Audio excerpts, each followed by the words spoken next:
She never expected that one simple word, no, would spark the cruelest moment of her life. At the prom after-party, when the shy girl finally stood up for herself and rejected the most popular boy in school, his friends turned the gym into a stage of humiliation. They ripped her shirt in front of everyone, laughing as she froze in shock. But what they didn't know was that she had a hidden fire, a skill drilled into her bones that no one had ever seen. And when her roundhouse kick landed, the entire gym went silent. If you love your mom and dad, hit that subscribe button and show some love to her, because this story will take you on a roller coaster you'll never forget. Emma Harris had always lived in the shadows. In a school where the spotlight was reserved for cheerleaders, quarterbacks, and social media stars, Emma was the quiet observer. Her long brown hair often curtained her face.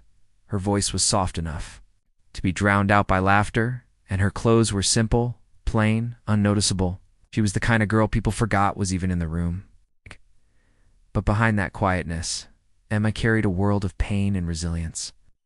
Her father had left when she was young, and her mother, working 2 jobs, barely made enough to keep the lights on. Emma learned early not to demand too much attention, to stay out of trouble, to keep her head down. But life had other plans. Prom season was a circus. Posters plastered across the halls, girls squealing over dresses, boys nervously planning grand gestures. Emma watched from the background, pretending not to care. She knew she wouldn't be asked, why would she be? But fate threw her into the center of the storm when Blake Johnson, the star quarterback with perfect blonde hair and an ego twice his size, set his eyes on her. Blake wasn't interested in Emma out of kindness. To him, she was a challenge, joke waiting to happen. He made his move in the cafeteria, standing on a chair in front of half the school, holding a glitter-covered sign. "Emma, will you go to prom with me?" The room erupted in laughter. Phones shot up, recording her red cheeks and trembling hands. Emma's heart pounded. She wanted to disappear, but then something inside her broke. She stood, her voice soft but steady, and said, "No." The cafeteria went dead silent. Blake's grin faltered. His friends' laughter turned into whispers. Nobody rejected Blake Johnson, not publicly.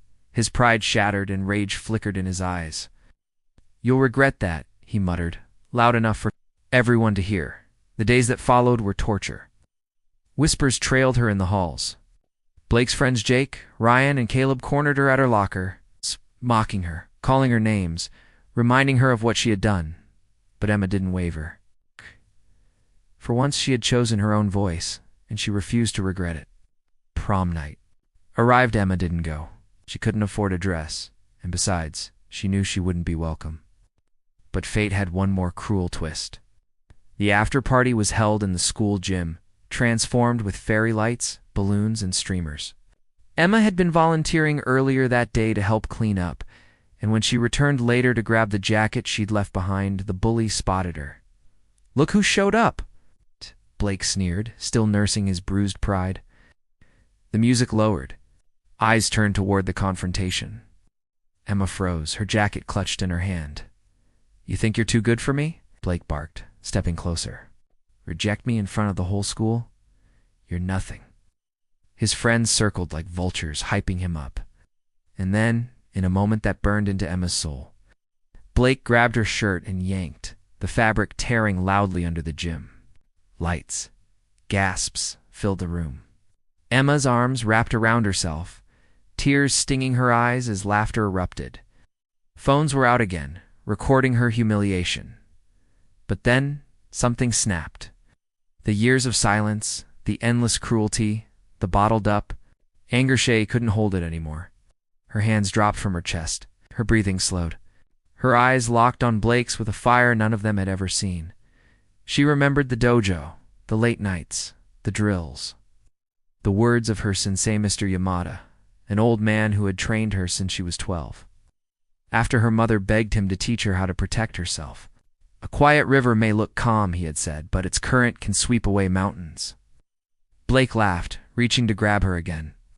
But before his hand touched her, Emma spun on her heel, her leg whipping through the air in a perfect roundhouse. kick. The impact cracked against his jaw, and Blake flew backward, crashing into the row of cheerleaders holding pom-poms. The entire gym went silent. Phones that were once recording her humiliation now captured her power. Emma's chest heaved, but her eyes didn't waver. "Touch me again," she said, her voice low but deadly, "and I'll make sure you never play football again." Blake groaned on the floor, clutching his face. His friends stood frozen, unsure if they should step forward or back away. Emma turned toward them, her stance strong, controlled. "Try me," she dared. Ryan lunged first, his fists clenched, his pride demanding retaliation. Emma sidestepped, grabbed his arm, and twisted it until he screamed, forcing him to his knees. Caleb hesitated, but Jake pushed him forward. Emma released Ryan and spun again, her kick slamming into Caleb's chest, knocking the wind out of him. Jake raised his fists, but Emma's glare froze him in place.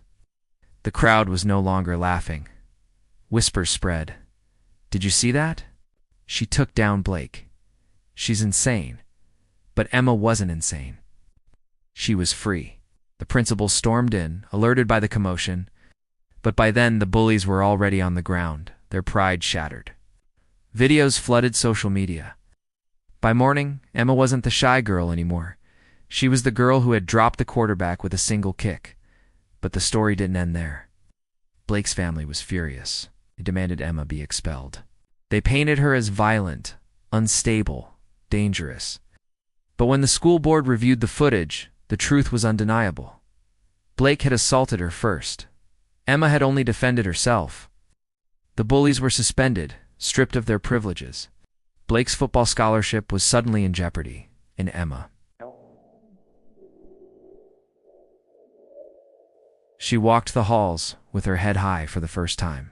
Some students admired her, others feared her, but no one dared mock her again. Still, the victory wasn't without cost. Emma struggled with the attention, the whispers, the expectations. But she also realized something. Her voice mattered. Her strength wasn't something to hide.